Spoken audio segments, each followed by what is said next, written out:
Welcome to the Learning Pines YouTube. We hope this video helps. In this video, I will show you how to sign up with Roblox.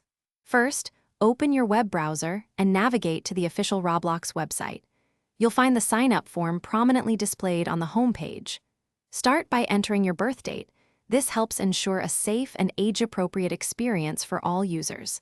It's a quick and essential step to get you started on your Roblox adventure, setting the foundation for your new account. Next, it's time to create your unique account details. Select a username that is easy to remember, but also adheres to Roblox's community guidelines. Then, craft a strong password. Aim for at least 8 characters, combining letters, numbers, and symbols for maximum security.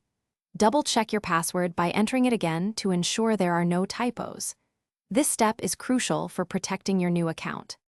Now, let's finalize your registration. You'll see an optional field to select your gender. You can choose to fill this out or leave it blank.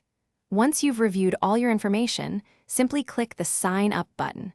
Sometimes, Roblox might ask you to complete a quick verification puzzle to prove you're not a robot. Just follow the simple instructions to complete it, and you'll be all set. Congratulations! Your new Roblox account is now active and ready for you to explore. You can immediately dive into millions of user-created games, discovering new adventures and experiences every day. Don't forget to customize your avatar with a wide array of clothing, accessories, and animations to express your unique style. Get ready to connect with friends and enjoy the vast world of Roblox. Thanks for watching. Consider subscribing if we helped you.